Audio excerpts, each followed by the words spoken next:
Hey, how's it going, everyone? Welcome to Shifting Lanes. My name is Hanson. Thank you so much for tuning in. And for this video, you find me sitting in the 2021 Acura TLX Advanced. And I'm here to share with you my likes and dislikes about this all-new luxury sports sedan so that you have a better idea before you buy. And make sure you stick around all the way till the end to hear my overall recommendations. And if you have not already, please consider hitting that subscribe and also that notification buttons so that you can be notified anytime we make a new video. And on to the review. This Acura TLX is all new for 2021 and it has received a drastic new look inside and outside. And if you're looking for a pretty solid sports sedan that's been packed with a good amount of technology, then this is it. On the inside, it has received the same styling cues that you can find on Acura's RDX and also their newly redesigned 2022 MDX. And on the outside, it has received fresh new sheet metal and new proportions. Now, first of all, this new TLX rides on a brand new platform that is shared only with itself for now. The most notable change, and it's the very first thing I noticed when I jumped in the driver's seat, is how long the hood looks. And that's because the designers have stretched the wheelbase by 4 inches and also extended the distance between the front axle and the dash by 7.8 inches. And that gives this front-wheel drive based all-wheel drive car with its transverse engine a very rear-wheel drive proportion. Now, moving to the front, the TLX looks more athletic compared to the 2020 version. There are more creases and sharper body lines, giving it a more chiseled look, making the previous design look a bit tired and out of shape. This new TLX is also 3 inches wider. The headlights themselves have been restyled. It's squintier now and packaged more tightly, which adds to the overall angry look. Acuras have always had fantastic headlights, and I love this new headlight configuration. The daytime running lights look great, and the main LED bulbs are great at night. The front badge looks pretty awkward though.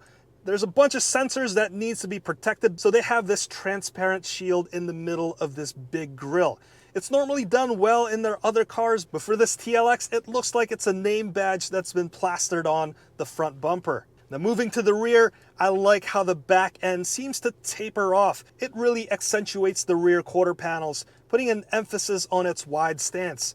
The back end also resembles elements found in other cars. For example, it looks like they took inspiration from the Fisker Karma for the taillights. The bumper indentations for the rear reflectors look like they were influenced by the BMW M2. And finally, the dual exhaust, a sports sedan design staple, looks a bit like the ones found on an older Audi A7. Overall, this is one beautiful looking luxury sports sedan. If you like the exterior, then you're gonna really like the interior because there's a lot going on in here. And compared to the previous generation, it looks like the inside has advanced by about 10 years. The materials are so much better. The feel, the ergonomics is much improved. And I'm sitting in the advanced trim, so that means that you'll find genuine open pore wood trim inside, real metals, and pretty fantastic leathers. This transmission tunnel also sits a bit higher, so it really gives off that cocoon feeling when you're sitting in the driver's seat. And I like how everything is within easy reach, especially this touchpad. The 10.2-inch center display is not a touchscreen, so you'll have to use this touchpad.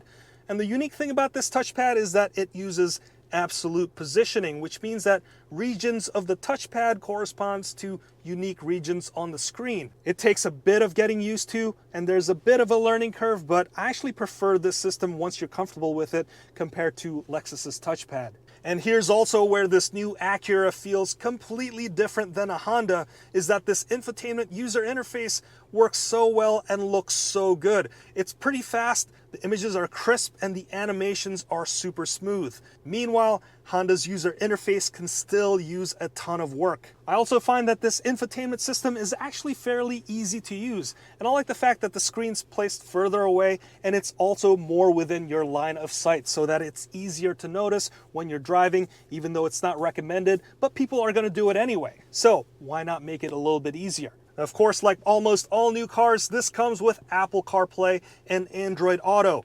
And I like how the screen is split up into two sections. 2/3 of the screen is reserved for Apple CarPlay or Android Auto, and the remainder of the screen shows Acura's built-in infotainment system. Now just keep in mind that when you plug in Apple CarPlay or Android Auto, this absolute positioning system goes away, so this becomes just a normal touchpad. Now, unfortunately, there is no wireless Apple CarPlay or wireless Android Auto. The all-new 2022 Acura MDX has it, which means that that's probably a feature that's going to be introduced in these other Acuras in the next couple of years. This TLX also doesn't have a fully digital instrument cluster. That new 2022 Acura MDX is the first and only model to have one. It's called their Acura Precision Cockpit. Now hopefully that'll be introduced into the TLX in the near future as well. But regardless, this instrument cluster looks pretty decent too. Now looking up from the dash, this being the fully loaded advanced trim, you'll find a 10.5-inch heads-up display. Now this will not only show you your speed, but also all of the driving aids that you've turned on and whether they're active. As for the sound system in this Acura, this is just something that you're gonna have to experience for yourself because it doesn't really translate well into this microphone, but this advanced trim has 17 speakers. This is called their ELS Studio 3D. I'm not an audiophile, but I think it sounds really good. So when you go for a test drive, just get yourself some high bitrate audio on your phone and try it out yourself. As for the rest of the interior, there's a ton of small little features that makes life a whole lot easier and satisfying. For example, there's a heated steering wheel, and what I like most is that the button for it is actually on the steering wheel. There's also heated and ventilated seats up front, and I love how there's an auto setting so that you don't have to bother tweaking with the settings on long drives. You'll also find a wireless charger right behind the touchpad, and there's also a Wi-Fi hotspot. As for the rear seats, it feels a bit more cramped than the competition, but the same great surfaces and metals can be found back here as well. I'm also a bit disappointed that there isn't a panoramic sunroof so that the backseat passengers can also enjoy the view. So it seems like Acura has put most of the focus to the front passengers. So if you're looking for better rear passenger comfort, then you might be better off looking at other larger sedans or perhaps moving up to an SUV. My most favorite feature inside is the 360-degree surround view camera, which can be accessible when you're parking or at the touch of a button. And what I love about this button is that you just know where it is. It's on the right-hand stalk, so you don't have to search for it. Usually other cars like to place it in obscure places, but not here. When I'm just pulling into a spot, I just know where to reach for it. Now, I would have liked it better if they used the real estate a little bit better on the screen, because currently it's only shown on 2/3 of the screen, and on the right-hand side, you see this useless camera icon, and the important camera views actually look fairly small. And lastly, the interior ambient lighting is worth mentioning here because there's 24 different ways to personalize the inside of your car.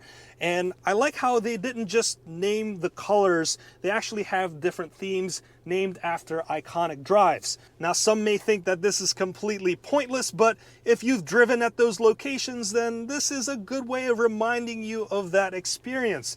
And if you like to personalize your car, this is certainly a classy but subtle way of doing it. So there's a ton going on in the exterior and also interior. Now, how about power? Now, this thing is powered by a 2-liter turbo that's making 272 horsepower and 280 pound-feet of torque. And that engine's attached to a 10-speed automatic transmission that shifts fairly quickly and smoothly, and it has pretty decent mileage.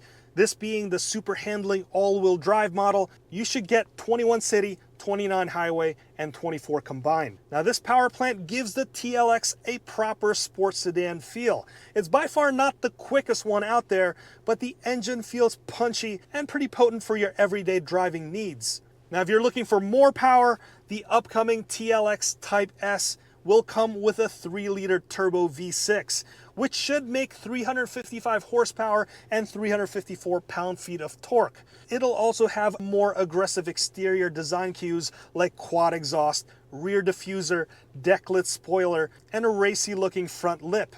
It should also get other performance benefits like better wheels and tires, and also bigger brakes. Now, how about ride and handling?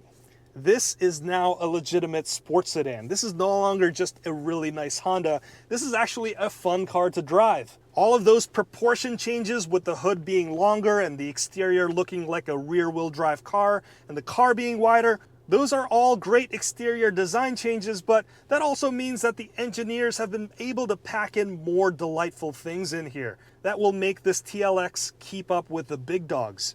Primarily, the front suspension has received a drastic upgrade in that it now has a double wishbone suspension setup. Now, that's a more complex and more expensive because there's more parts, but basically it's a much better suspension setup because you have better negative camber control at all levels of compression.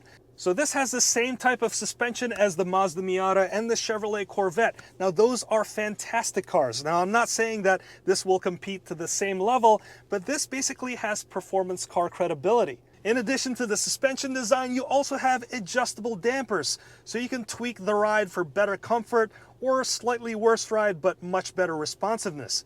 And on top of all of that, this also has the super handling all-wheel drive system. This is the 4th generation version, which means that you could send up to 70% of the torque to the rear axle. And 100% of that 70% can be sent to either the left or right side. Basically, this can change the yaw of the vehicle as you make a turn. Essentially, this means that this understeers less than other cars that don't have torque vectoring controls. So in conclusion, do I recommend this Acura TLX? Absolutely. These new Acuras have really done a great job differentiating themselves from Hondas. A couple of years ago, you might have to think really hard whether you should get the MDX over the Pilot, or the TLX over the Accord, or the RDX over the Honda CR-V. But that's not the case anymore. These newly redesigned Acuras have reasserted themselves as a legit luxury brand, and in the case of the TLX and the upcoming TLX Type S, a legit performance brand. I love all the amount of tech that you can find in here. Unfortunately, it doesn't have the same level of impressiveness as the all-new Acura MDX. It doesn't have wireless Apple CarPlay, and it also doesn't have that Acura Precision Cockpit. Give it a couple years and I'm 100% certain that you'll find it available. But overall, I'm impressed with what you can get for less than $50,000. I think this is a really decent bargain if you're looking for a luxury sports sedan. Well, there you have it. That's my review of the all-new 2021 Acura TLX Advanced. If you've made it this far, I want to thank you so much for watching all the way till the end. If you've learned something, please consider hitting that like button. And as always, hit that subscribe and notification buttons so that you can be notified anytime we make a new video. I'll wrap it up right there. My name's Hanson. This has been the all-new Acura TLX. I'll see you next time.